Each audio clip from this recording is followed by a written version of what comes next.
How about that? Well, here we are. Another month, another day. Same year, it's still 2021, last time I looked. And I am just giving it a moment here. It seems like there's a few more people popping into the Zoom.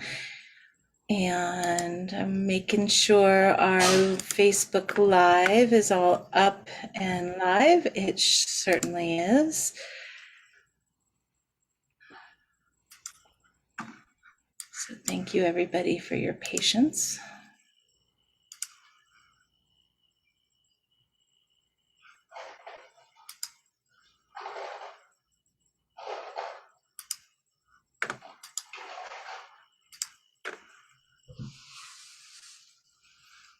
All right. So I'm recording, I'm live on Facebook, we're here on Zoom, and let me go ahead and stop this share screen. And I am really glad to be here. My name is Zara Indigo, and those of you who know me, know me. And those of you who don't, hello. Nice to meet you, and welcome to November's Wisdom Talks. I am honored to be here this month with Dr. Tina Fields, and I'll say more about her in a moment. But in the meanwhile, I would like us to just begin by taking some breaths together, because I found that our breath is a beautiful way to arrive into the moment, to arrive into ourselves, to arrive into our heart center, to just arrive. So take a deep breath, honoring that oxygen that we all share no matter where we are on the planet.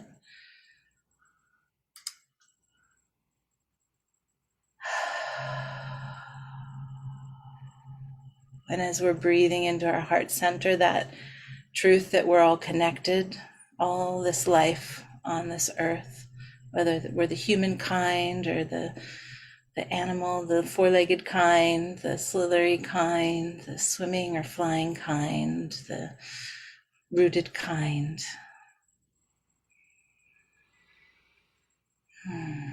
And just acknowledging that all of us who share this earth, we also share this cosmos, for within the universe is this precious tiny little planet called Earth that orbits around this sun at the end of a galactic arm, swimming through space. And so when we breathe with this acknowledgement of our heart, of our earth, and of our cosmos, it really allows us to arrive into a beautiful perspective of ourselves, of each other, of our connection.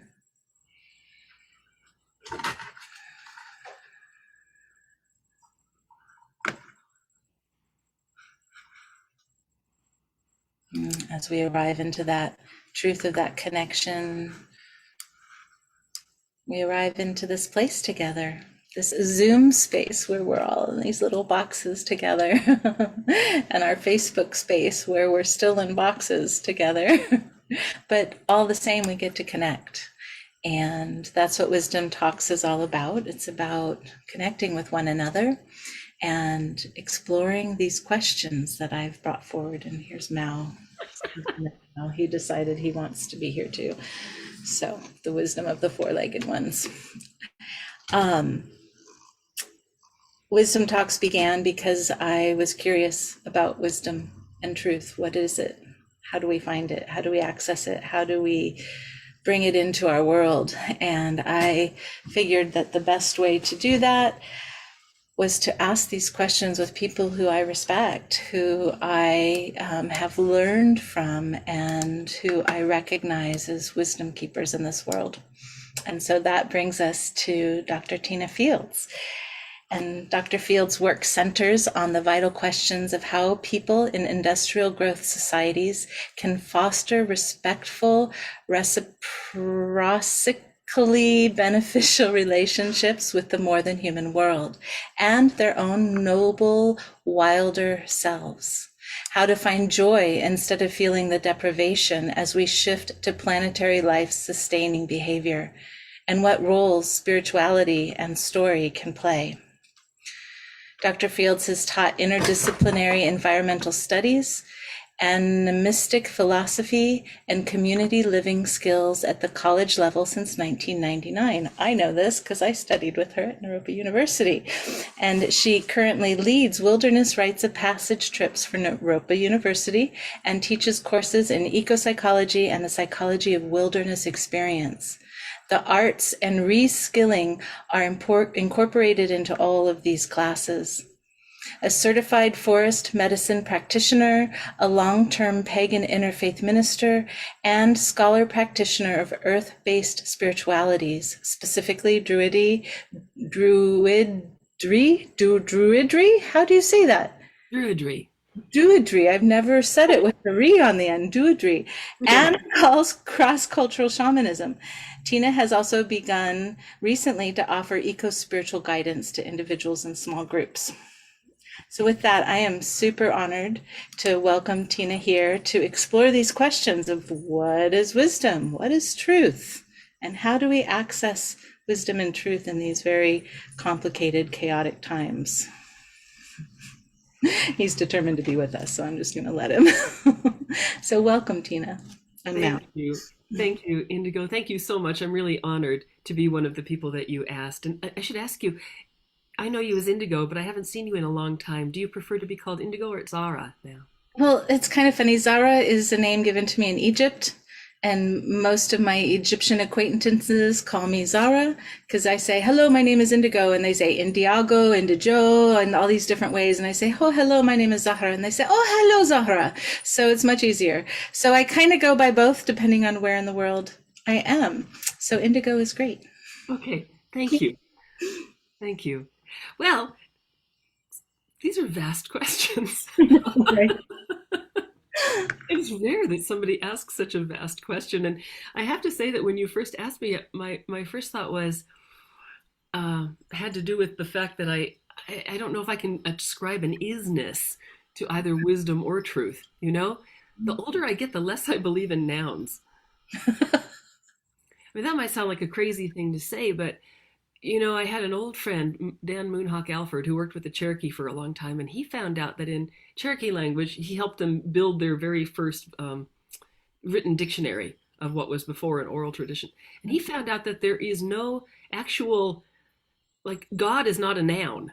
God is not a noun in Cherokee or, in fact, across Native America to a large extent. And the more I started thinking about that, like, okay, God is a process, right?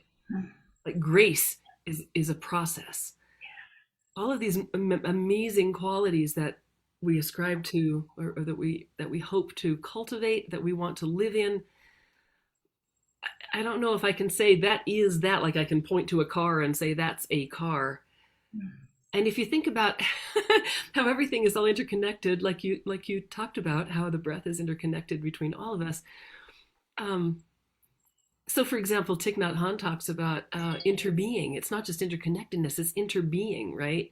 You look up at he'd hold up an orange, and he'd say, "What do you see?"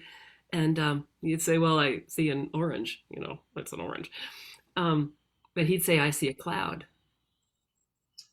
You'd be like, "What?" And then he'd explain it. Well, where did the orange come from? Right. Where did the orange come from? Well, it came from the water that the rain down from the cloud, right? Yeah, you made a leap there. Yeah, the orange grew on a tree, and the tree was absolutely dependent on water and soil. And where did the water come? The water came from a cloud. And so, therefore, that orange exists because the cloud existed, and the orange would not exist if the cloud hadn't existed. So, the cloud is in the orange, and all of us are interbeing with intertwined, not just interdependent, but inter-are with everything. And so then when you think about vaster ideas, how could it possibly be an isness? You know, how can I say, oh, wisdom is this, and we're done? Or truth is this. Although I know that philosophers have tried to do this for generations and will probably continue to, which is, I find it to be a valuable endeavor. Thank you. There's also the idea of plurality of experience.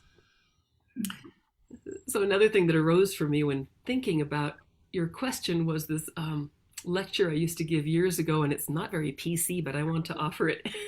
I want to offer this to you again. So imagine the question. The question basically sits on where does our knowledge come from? Where does our behavior come from? Where do our attitudes come from? How do we know what we think we know? And how do we recognize truth? This is what you're asking, right? The trouble is there's no one right perspective. There's no one right answer, no matter how many generations of students want it. Just tell me the answer, I want to get the A. So for example, imagine you're driving down the road and suddenly you see this. Oh, and there goes the bunny. And he's on the side of the road. Now, from the viewpoint of people driving, they might be, oh, disgusted or frightened. Oh, there's so many dead animals on the road. I don't like to see that. Or it could be a driver without much heart who jokes about, sail cats. Oh, I saw a sail cat flying. Or even saying, hey, I got 5 points. I hit a rabbit. Or from a proper person, they say, oh, they shouldn't let those wild animals out at night. It's just so dangerous. The point of view of another rabbit is, oh, there's Fred. No, Fred's in trouble. No, it's danger. Don't go out there. Or from a buzzard, a turkey vulture comes along and says, that's the most beautiful thing I have ever seen. Yeah, dinner. What a feast. How stinky it is. My favorite. So the idea is you can do this with anything. It's a mind game, right? Any story you've got, you can tell it from multiple perspectives. The universe creation story. You've got Christians saying Jehovah created the world in 7 days. You've got the universe story saying when our Big Bang, the rate breathing in and out, created our universe as it is. In Haida and Tlingit country, you say Raven brought down the moon. There are so many different stories. And then you look at anything like that. So I like to think about how we think about trees, for example. In the industrial growth society, we look at a huge redwood tree and we see bored feet. A lot of people see bored feet, right? Profit.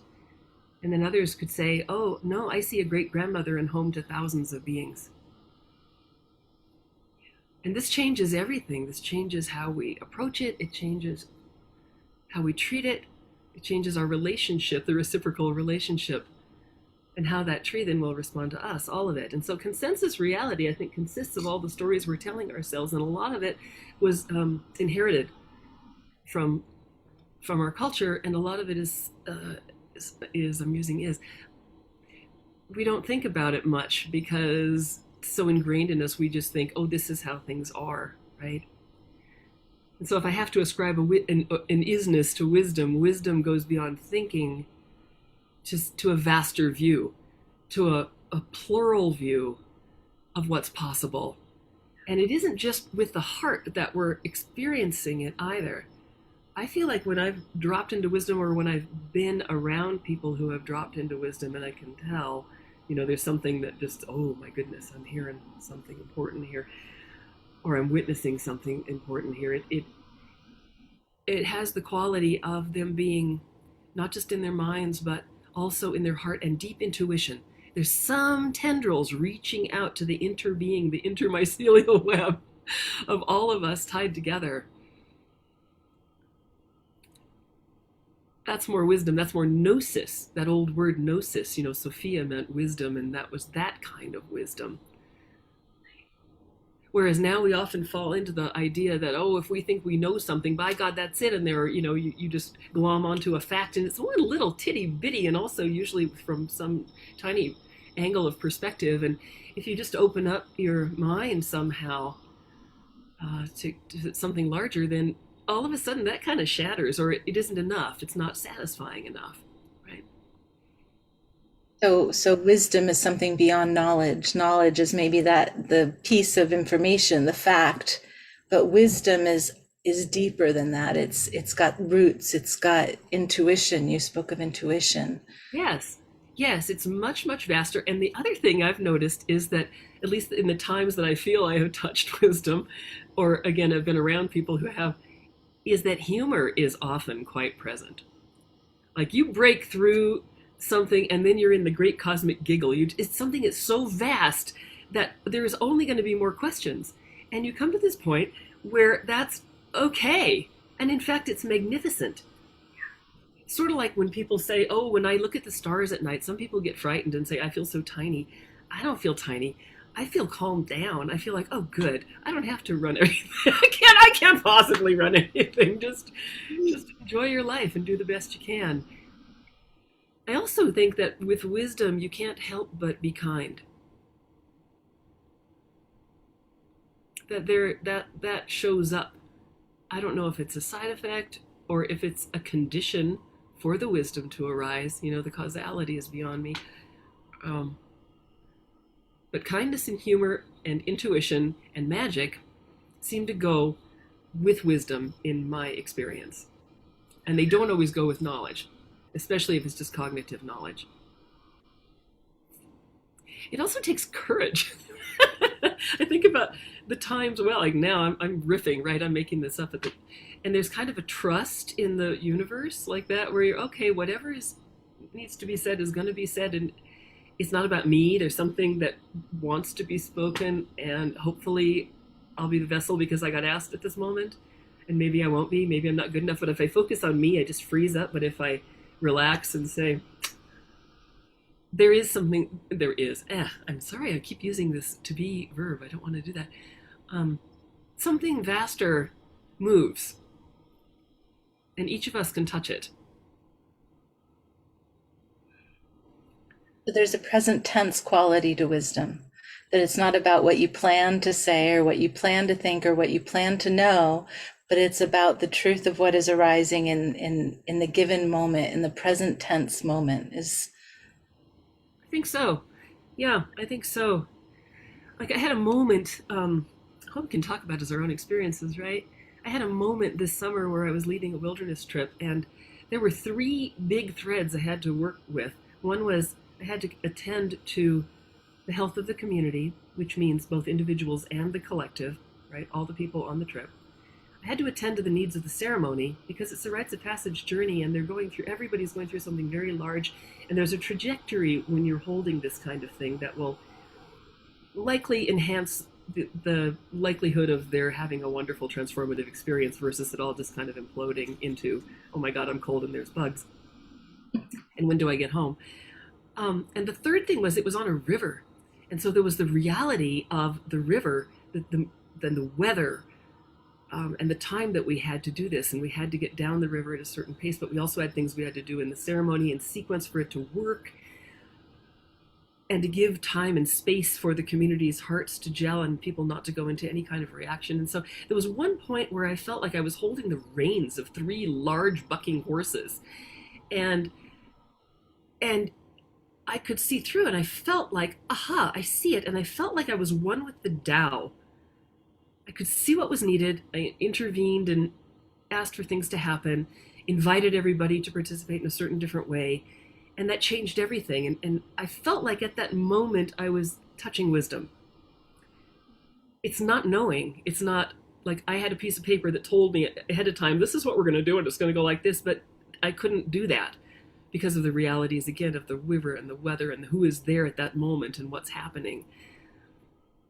I'm only giving that as an example of the difference between knowledge and ideas of knowledge,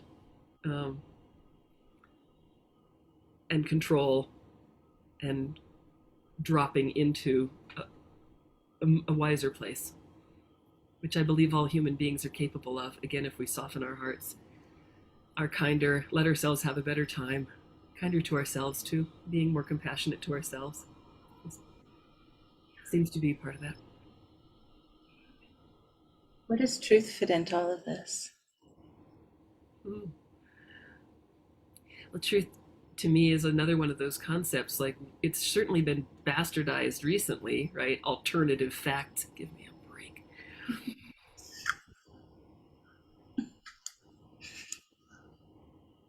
There are these old Sufi tales about the land of truth. It seems like, again, many folks want to kind of solidify the truth, tell me the truth. Because I've been a professor so long, I sometimes hear students say that, like, just tell me what the answer is. No, we're dealing with these very large things, and so we have to come to the answer through wisdom. That's what it comes down to. If I gave it to you, I'd rob it. rob you of it. And there isn't an it anyway. I mean, there are bits of knowledge again, but not truth. What is truth versus being in truth? Perhaps is a distinction that I could deal with. I know that speaking the truth can be extremely powerful, and that just means speaking one's own truth. Truth through your own experience, through your lived experience, through the knowledge that you gained, through the understanding you have of the world. So often we think we're telling something real, but we're really just parroting somebody else's because we want to look good or we want to look smart or whatever. It's not really, again, not really coming from the heart, not just dropped in and trusting. I was raised by very rural people who didn't have a lot of formal education. And they told me something that, or I guess they taught me something that they didn't talk about, but they taught me that, anything that you gain can be taken away from you pretty much. If you gain wealth, you could lose it. You have family, they can, God forbid, die, or you can divorce, or, your children grow up and leave. Life circumstances changes everything, right? Your health could go, your hair could all fall out, all these, these things can happen. But the one thing that can't be taken away from you is your integrity. Like no matter what situation you find yourself in, you can have integrity. When you look at people like Primo Levi, people that were in the Holocaust who maintained their humanity and tried to just be in that no matter what, this is integrity of soul and self, and that's standing in truth. And so I think speaking the truth when it's possible is part of that. Just absolutely determining that our words are going to be medicine. That they're going to have integrity, and I don't care what the result is. If I have had experiences of speaking truth to power, and then things change because nobody else dared do it. And I've had experiences of people speaking truth to me when I'm in a position of power, and I always try to respect that and make it happen if I can make it happen, because I think more of us really need to know the power of our voices when we're standing in our truth, not in our agendas. There's a difference. but our real truths. Integrity. Truth is connected to integrity. Yeah. And again, it has to do with speaking. I guess I love stories, and so I think of things through a story lens. Again, Moonhawk told this. I'm thinking about him a lot today, maybe because we're in the time of the beloved ancestors, and he passed on a number of years ago. He also brought back another real gift from the Cherokee people for all of us, which is the idea of speaking in the medicine way. And that means speaking as if all of your words come true. Everything you speak manifests in this world in some way. And so be really cognizant of what you're saying. Like, he told this wonderful story, which was one of his students told him. This was a true thing, that there was a student who was listening to this language lecture and went home and realized his mother kept saying she was blind. She was going blind, and she had not only one eye disease, but she had two eye diseases, and both together there's no way to fix it according to Western medicine. Just no way. She was just going to go blind, and she had to accept it. So she was trying to do that, and then when the student was in the language lessons, he realized that his mother kept saying habitually through her life, "Oh, whatever it is, I can't stand to see that. I just can't stand to see that happening."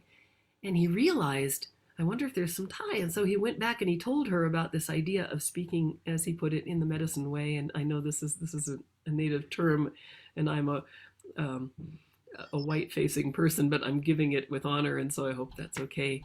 I don't know any other way to say it. A power way, a true way. That she should probably stop saying, "I can't stand to see that," for a while and see what happens. Just change that habit so that it's okay to see whatever it is. And darned if her eyesight didn't turn around. And the doctors called it a miracle. So when we think about the things that we say things like, oh, math is hard, or oh, I'll never be in a good relationship, or, I just screw that up all the time, or I'm so clumsy, or whatever, or oh, she's, say some bad things about other people, especially categories of people. Knock it off. If we knock it off, then we actually can change reality, at least according to that story. And we change the stories that we're telling ourselves. Our subconscious hears these stories all the time, and then we become the stories. Hmm. We can create a new truth, is what it comes down to, for our lives. We don't have to inhabit the what we took as truth from some poisonous source. We don't have to suck up some of the messages we're receiving from the world today at all.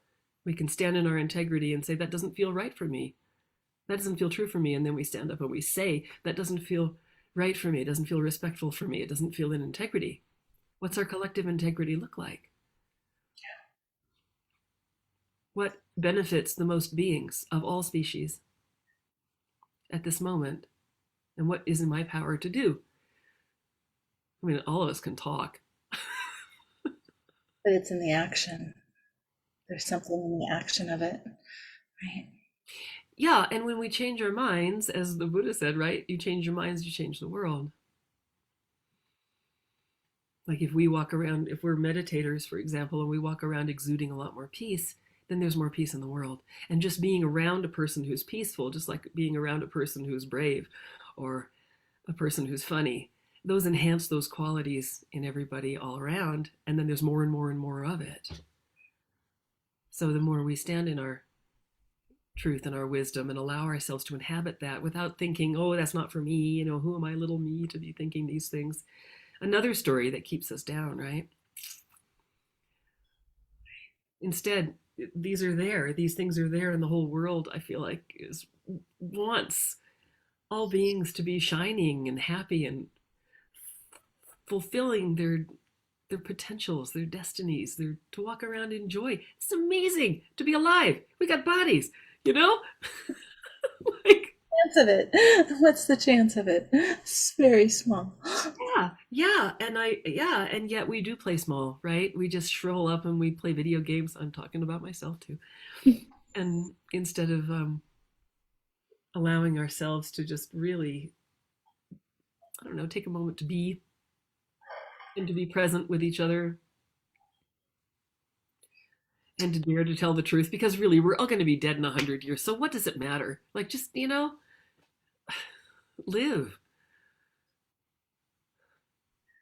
What do you find when you're out in the wilderness? Because I know you spend a lot of time out there. What does the wilderness teach you about these questions of wisdom and truth? That's a beautiful question. First, I want to say that you can find the wild anywhere, that there are other than human beings ready to engage with you everywhere. Like there's dandelions, which is an amazing medicine, poking through the pavement in the thickest inner city. Medicine and food and flowers for the pollinators. And there's birds flying overhead. No matter how high the buildings are, you can find birds, or the moon or the sun or the winds. There's always going to be nature. So I want to say that first, because I don't want to totally privilege the wilderness, which not everybody can get into. And that said, okay, yeah, spending long periods of time, as I have, I spent 5 years living an average of 260 plus days and nights outside, continually outside. And now it's just 12 days at a time, a few times a year. But I can attest that for me and those I've shared this with, there's something about being in community that is mostly not human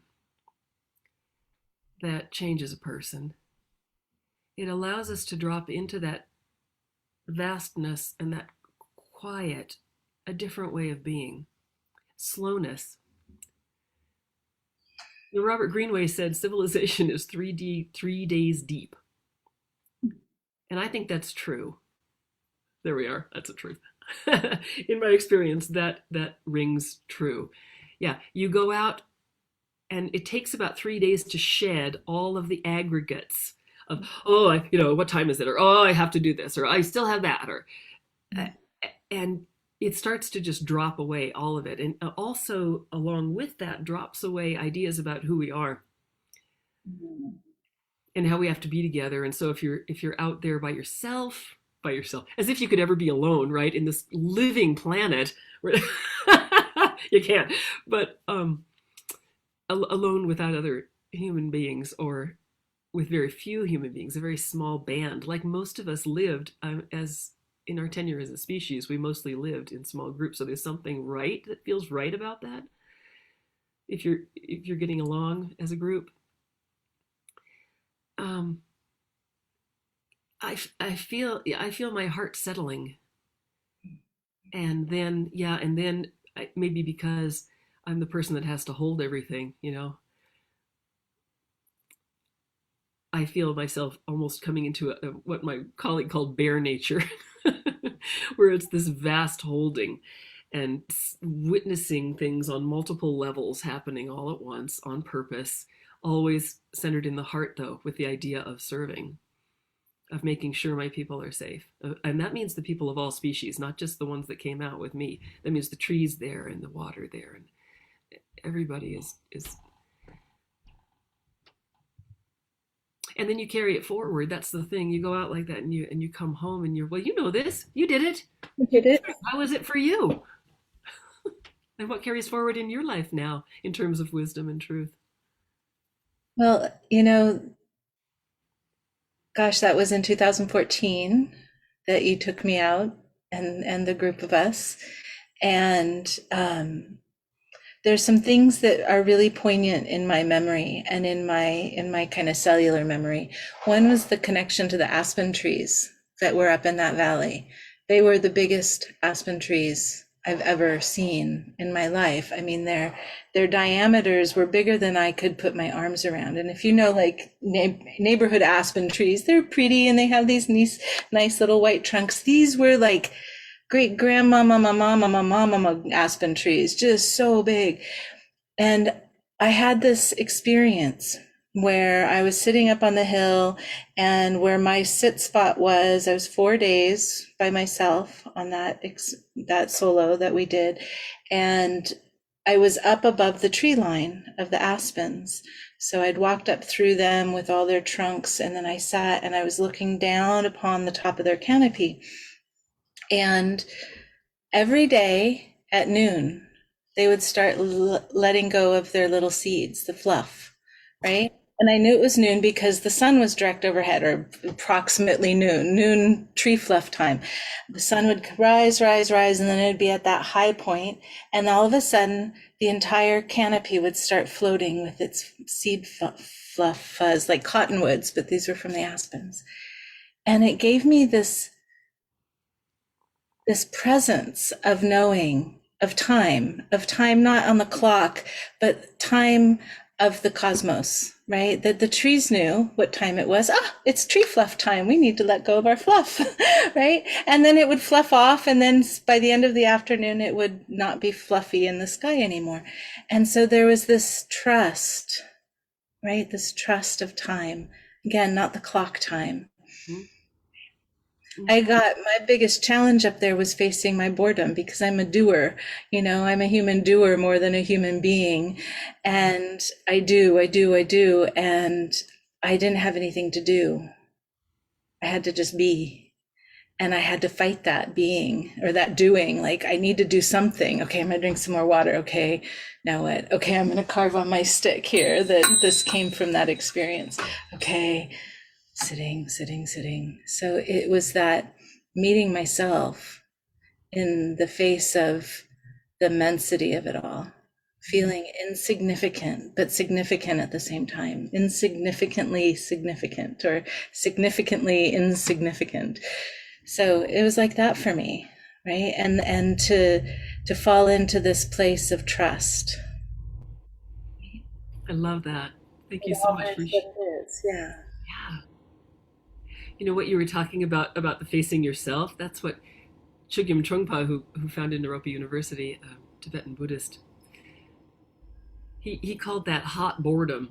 Yes. The kind where you're just really restless, like, oh my god, give me something to do. Where's my phone? Right? And you're just, oh, I'm uncomfortable. I'm waiting here in this line to get my groceries. Is there a magazine? You know that. As opposed to, which I find this is an unfortunate term, but he called the other kind cool boredom, which I don't think is boredom at all, but that's what he called it. And what he meant by that was when you drop in and you're just not doing anything, and that is really just fine. It's almost like the way of being of a slower paced being, like a tree or a rock. And I wonder, even if the very short-lived beings like bugs, I wonder if they live in that too, if they're in the do or if they're actually in the great vastness of whatever it is, because they know, just as you were saying, the trees know it's fluff time. And you Right. would you would never have noticed fluff time if you hadn't been dropping into that not doing, right? And yeah, time, perception of time can be I know you're going to ask, how do you access these things? And perception of time certainly offers a lot of possibility. Like, instead of being in the, oh, it's 5 o'clock and I have to blumpty blump blump, if you start noticing the moon cycles, which is one of the things that you notice when you're living outside all the time, because when it gets lighter and darker and the tides pull, you notice these things more. But anybody can do that. And if we just go outside every day and or every evening and say, oh, there's where the moon is at. And you know that there are all these things tied to the phases of the moon, like the huge tides which pull our bodies and our emotions. You start tracking your own emotions, for example, as well as your physical cycles according to the moon. It can be very interesting. And you also, also noticing the presence of light and dark. Maybe you don't sleep well when the moon is full, like me. It's just too much light, too exciting. And another thing I heard beneath what you were saying is that you dropped into what I think is a really important perspective, and that's an animistic perspective, where we get away from seeing the world as dead matter, as resources for our consumption, as if we're on the top of the heap and have the right to do all these things, into a more a more truthful view, where we are one species among many. As Aldo Leopold put it, we're one plain member of the biotic community. And actually, if you think about it, we're the younger ones. There are so many elders out there for us to learn from, like trees and elk and hawks and flies. Everybody in another than human body has something incredibly important to teach us if we approach them with respect and kindness. And that kind of practice can change a person dramatically as well, dropping them into their hearts, our hearts, and helping us be better human beings. We make different choices when we're considering, for example, at least for me, I consider that everything I buy began as somebody's body. Somebody gave their life for this. And was it worth it? Sometimes it is, but a lot of the time it isn't. And so that can change my behavior when I consider the vast matrix of interbeing, which is truth. And I guess that one would say that if you practice that, that could be a wisdom practice. Makes me think about also not only where did it come from, but where is it going to go to after I'm done with it? Thank you. Yes, absolutely. So that's full life cycle analysis. Yes. And did it want to be that in the first place? I mean, really.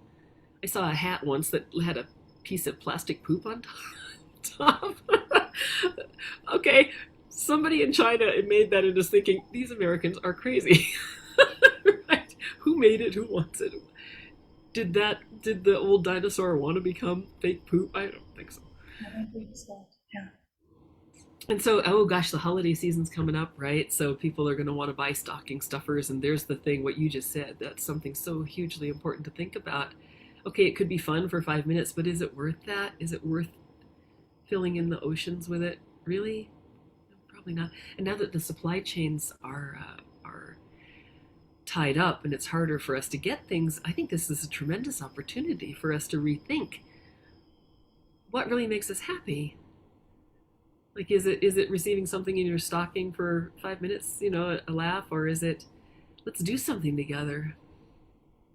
Like, give the person a certificate for I'm gonna make you your favorite treat and we're gonna eat it together, or whatever you like to do that I don't really like to do, we're gonna do it because I love you. Something like that would have a lot more meaning. Make you a gift, right? Or support the local makers of things rather than the mass-produced stuff that's floating around the oceans right now in that log jam of stuff that's happening. Right. And the plastic clamshell thing, even if we make one decision, like I'm not buying anything in plastic clamshells unless it's absolutely a necessity, like to run my computer or whatever, then that will change a lot. People's small individual actions. It's not the root cause, but it can change a lot. Because when the demand goes down, then the supply goes down. And again, speaking truth to power, speaking truth to corporations, like, I don't like this practice. I'm not going to buy your stuff until you change this very simple practice. How about it? They want you to buy their stuff, so it could happen. So truth and wisdom have to do with awareness of our surroundings, awareness of our choices and the actions that come from those choices. Yes, and beyond that, a recognition that we are totally reciprocally uh, entwined. Like, we will not exist if the health of the rest of the planet doesn't exist. And if you were unhappy at this moment, I wouldn't be happy at this moment because we're in conversation. We really, all of us really enter are. And so if we move into that perspective and then act from that perspective, then all of these other things naturally arise, I think. And then we also recognize that we're important. It's not like we're superfluous, or like some people fear that humans are becoming a cancer. People of good heart are fearing that humans are a cancer on the planet, but I don't think our planet sees it that way. I think we're a beloved child and we're just really badly behaved. Like some 2-year-old running amok in a restaurant, like, just knock it off. The more of us start to act like adults. Well, and maybe if we teach our 2-year-olds how to sit with their cool boredom, they don't get into the hot boredom that tends to create so much, I don't know, maybe destruction, even if that's a stretch, maybe, but there's something in that hot boredom that is like, oh, I gotta do just for the sake of doing rather than arriving at that being. Oh, yeah. And it's not the individual's fault either. I mean, the industrial growth society tells us you are only valuable if you're producing for the man, right? If you're useful to the job you have, and then you have that, and then it's like, oh, am I also productive at home? Am I serving? And maybe the way to really serve is just to show up and be. I remember a practice when I was in my master's program there at Naropa, that you sent us all out to the grounds there in Boulder, and our job was to find a 1 square foot piece of ground to look at. And I think for like an hour, we were supposed to look at this 1 square foot piece of ground, right? And just to look and to look and to look and to look. And at first, of course, my busy mind was busy and the buzz would go, but then the more I looked, the more I saw. And the more I saw, the more I realized how deeply connected, how deeply complicated, and yet how simple everything is, right? Because in that one square little patch of earth, there was so many colors, there was so much life, there was so much texture, there was so much variety. It was a very interesting practice. It's a very interesting practice. Sounds And like it this really is. mind again was like, no, but then when I dropped in, ah, then there was this whole world, this microcosmic world that I was suddenly in relation with. And you still remember it, which is pretty astonishing. So it must have had an impact on you. Well, And one yeah. question I have then is when I called you back, I think it was probably 20 minutes. When I called you back, did you feel done? Did you feel like you'd seen everything that there was to see? Yes and no. On the one hand, I was like, the busy mind was like, okay, on to the next thing, right? It turned right back on and was like, dun, dun, dun. But then that quiet place that I had arrived to, once the distraction mind got settled, I could have sat there all afternoon looking at that patch of ground, Yeah, right? And yeah. it had changed. The light would have changed, so the shadows would have changed, and the little crevices in the dirt, and new insects would have come along. And the longer I would have sat there, and the quieter I got, the more that, as you refer to it in a beautiful way, the other than human life would have shown up, right? Because they would have felt safe because I was in that quiet place. Yeah. That's right. That's right. The more that we allow ourselves to become dissolved, to become food for a place, then the more likely the other beings like animals and birds are to come to you and even be on you if you like that sort of thing. Okay, I have one more quick story about that comes from my time at Naropa. So another day, we were sent off to go sit and to bring a question. And the question that I was working with was trust. How do I trust? Some of my students have heard this story before. How do I trust? Trust is a tricky thing for me, right? And I think it's a tricky thing for many people in this crazy world we live in. And so my feet found me down by Boulder Creek, and the river was high and rushing, but there was a beautiful patch that I found, and I sat down about maybe 3 feet from the river. And there's trees in front of me, trees all around me, and the cool ground underneath me. It was not muddy that would get me muddy, but it was wet earth under me, so it was cool to touch. And I'm sitting and I'm like, okay, trust. What is this trust about? And then I noticed some movement over here. And I look to my right, and a squirrel had come down a tree, and it was sitting maybe at arm's length away from me, and it run up really quickly. That was the motion I saw, was that quick squirrel, movement. And then it stood up, and it did its little squirrel sign language, whatever it was saying to me. I didn't really know at that moment. It was like saying a lot, squirrel sign language. And then it went back down on all four, and it walked very, very slowly in front of me. Now, close enough that I could have reached out and touched it. Obviously, if I tried to do that, it would have taken off lightning speed. But it walked very, very slowly. I'd never seen a squirrel move that slowly before. As soon as it got to about the same distance on my left side, about arm's distance, it went and up the tree again, and it was gone. And that was my answer. My answer that day was that trust can come with caution, right? That squirrel felt my question because I brought the question to the natural place that I was sitting in. What is trust? And it said, you can trust and you can have caution, both at the same time, and it doesn't diminish one or the other, right? And it was such a beautiful experience of having the world answer something that was deep in my heart. And how do I work with this thing? Along comes the little squirrel. Probably told me this entire beautiful piece of wisdom in all of its sign language, but I was too thick to understand it all. But I got the gist, right? Trust with wisdom, or trust with caution. Caution. Yes, that it isn't an either or. Like we so often want to say, is it this or is it that? I can't. No, you have, I put this on my arm. Yes, and. Yes, and. It's both, right? And Yes, trust and caution. And that made me think of one more.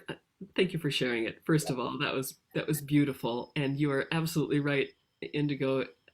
So much wisdom can come to us when we just ask our elders, like you did.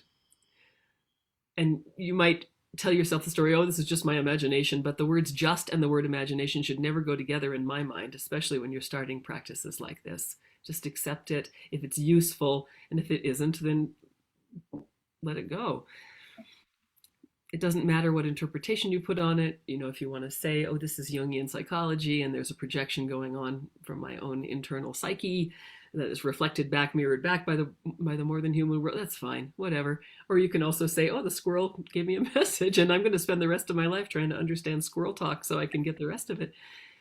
It doesn't matter the interpretation. What matters is that you received the gift and you received it. Sounds like, I mean, the fact that you still remember this is all quite profound to me. Profound. Yes, it was.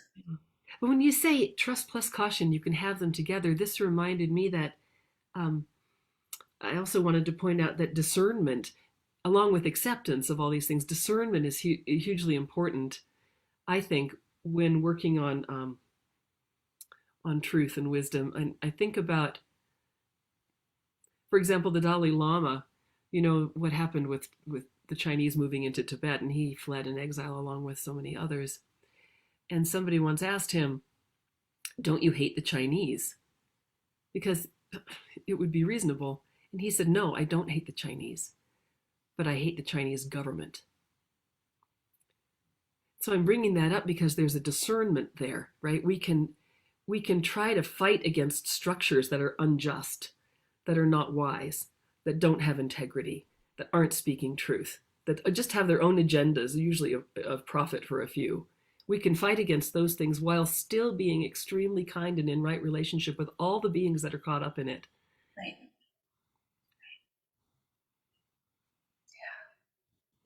Everybody doing the harm, there's a reason they're doing the harm, because they're caught up in it too. So how do we hold that? I think that that's the difference between another difference between knowledge and wisdom. You know these things are happening and it can create hatred in our heart. But if you have wisdom about it and understand the full, a fuller, we can't understand all of it, but we understand a fuller whole systems perspective of it all, then it can create compassion and kindness and empathy and recognition that, you know, that could be me there if I had had the same situation that they grew up in or whatever's going on. And now how can I address it from that perspective, still holding to what I think and saying it out loud in not always a quiet way, you know, not cutting my hair, not shutting up, but in a way that doesn't attack the beings, because that's not helpful. It's a discernment. Yeah, acceptance and discernment. You said acceptance, and I thought yes and discernment. This word discernment is so important, right? It's so important. We have to discern for ourselves what is true for us, right? Because I may have a truth that may be different than your truth, right? Okay. And the truth might be something else entirely. So then we're dealing with three different aspects there of truth. And to discern what's right for me, what's right for family, what's right for community, what's right for me to act out of, that's part of integrity that we were speaking about earlier. How to arrive in that place of integrity, how to act from that place of integrity, how to speak truth out of that place of integrity. Mm-hmm. Mm-hmm. And it might be right for you in this moment, and it wasn't right last week, and it might not be right next year. And also having the flexibility to say, oh, this changed, and that's okay. I mean, we're growing and learning all the time and also just changing all the time. Like the things I liked to do when I was 15, I don't love all those things now that I'm older, and that's it's natural. It doesn't mean I'm a failure, you know? Oh, when I was 15, I don't even know. I knew so much, right? And little did I know that I didn't know anything, and I Oh, still right. don't. That old joke about, oh, when I was 15, my father was an idiot, and it's amazing now I'm 40 how much smarter he's become. Oh, that's funny. Indeed, yes, indeed. Mm. Well, so I want to ask one more question as we're nearing towards the end of our time together. What could you recommend or suggest or offer to those who hear this now and those who hear it in their now in our future time, right? That funny thing about time, that can help them maybe connect whether it's that dandelion in the crack of the pavement or being fully immersed in a wild environment. Is there something that you would suggest how people can tap in a little bit? Oh, do you mean with the more than human world, the realities of life? Oh yeah, actually, yeah. I can give you a link to my extended bioregional quiz if you want. Ooh.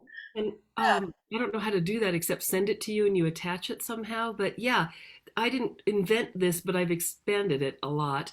And what it is it started out as a kind of a fun thing for kids that says, "Where are you at?" And it has questions like, "Well, where does your water come from? Do you know?" And as we talked about here, like what phase is the moon in right now? Like what birds do you see right now, and do they live here all the time, or are they migrating through? So these are things that you can find out. If you don't know, the whole point is to prompt you to find out. It's not to embarrass you to say, "Oh Jesus, I don't know anything. I've been living here 10 years." It's not for that. It's to say, it's to prompt your curiosity, because honestly, curiosity will lead us into the relationship, right? Genuine curiosity with love behind it. And so that's the intention. And I would offer that, and you can just pick whichever ones look interesting to you and just start playing with it.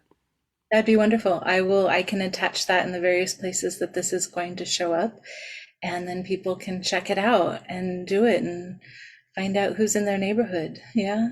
Exactly, exactly. And who was too. You find out what native peoples lived here before us, and you find out like I lived in San Francisco for a while, and I found out that my house was sited on, I mean, the place that I was sharing was sited on a stream bed, an old stream bed that was buried. And so that's why when the earthquakes hit, that whole building went like that, as opposed to the ones on bedrock that did that. Trippy. Um, and wouldn't it be amazing to daylight those stream beds and let the frogs have the streets again? Just think about those things. What's under your feet? What's above your head? And who is all around? This sense of wonder comes as I'm thinking about discovering all of that, right? This curiosity and this inquiry leads to wonderment of the world. Yes, wonderment and awe, like when that squirrel walked past you, and that's an amazing moment, and yet quite an ordinary moment. And what if we lived in that all the time? Like it's ordinary and it's amazing. Extraordinary, extraordinary. Maybe those who are very wise live in that all the time. That's why they laugh a lot. Well, may we all find more laughter. May we all strive to be humankind, kind humans. Oh, and yeah, thank Well, Tina, it's been such an honor to hear from you and share with you and experience your wisdom today. You spoke, or I spoke it because I read your bio, but you talked about how you do some individual and group work now. How can people get a hold of you if they were interested in participating with you in that way? Oh, I have a new email address, and you can share that one with them. Should I Perfect. say it, or do you want to just put Go that in? for it. Why don't you say it? Go Sure. ahead. Sure. I haven't got a website yet, but it's dr.tfields@gmail.com. So dr.tfields@gmail. And you can just write to me. It's been really fun to work with people on an individual level, and sometimes sending them forth to do outdoor things as well as just chatting. Wonderful. Yeah. I hope I did you some good, Indigo. I mean, Feel expanded. I feel that curiosity welling up in me again, and I'm just deeply honored every time that this Wisdom Talks comes around each month. Um, I know less and more all at the same time. It's sort of, I can't remember the name of the man, and I hate using this when I can't give the who said it. But I'm gonna say it anyway as a parting thing. He was talking about knowledge, but I'm gonna say wisdom in this case as well. If knowledge or wisdom is an island and there's this periphery, right? So this is the wisdom that we know around this island, but then we know a little more and the island expands. Now our boundary to the mystery, which is all of this, all the unknown, gets bigger. So it's like the more the island grows, the more wisdom or knowledge we have, the bigger the border is, and the bigger the border is, the more we don't know. Does that make sense? So it's almost like the more we learn, the less we know. Well, that's what Socrates said. He said that's what wisdom is the realization that we don't know. That we don't know. And when we think about some of the things that humans are doing to intervene in the larger structures of our life support system, like GMOs and nuclear fusion on this planet and things like that, we think, well, a little humility would be called for, like to recognize we are one little corner of this huge system, and there's no way we can know. So treat it all with great respect, and don't mess with things that are beyond our capacity to fix. And we might think we can fix it all, but you know what? We can't fix any of it. So you unleash Pandora's box. That old story, there it is. Not just for us, but for our great grandchildren's great grandchildren, right? Right, right. So walking around with a lot of respect and humility. Okay, that sounds like truth to me. Recognizing that we're not in charge is a truth to me. There's an is. You got me to say one. Perfect. Oh, somebody put something in the chat. I know we're beyond time, but we didn't get to listen to what she had to say. Anita says, thank you both, especially Tina's information. It reminded me of so many things I used to do in the outside and really loved. Remembering makes me think again of it all and how I loved it. That old curiosity isn't dead, just napping of late. Oh, Thank you. that's beautiful, Anita. And that means we can wake up, which is, of course, the whole, right? The goal, as the Buddha put it, for all of us all the time. Just walk around being awake. Oh, beautiful. Thank you, Tina. Thank you, everybody. In the current time that we're here now recording, and in the future time when you're watching that, I always say this, in the future time, it'll be the now time then, but for now, it's the future, and that's where we're at. So thank you, everybody. Thank you, Indigo. Until again, Tina. Blessings to y'all. Bye for now.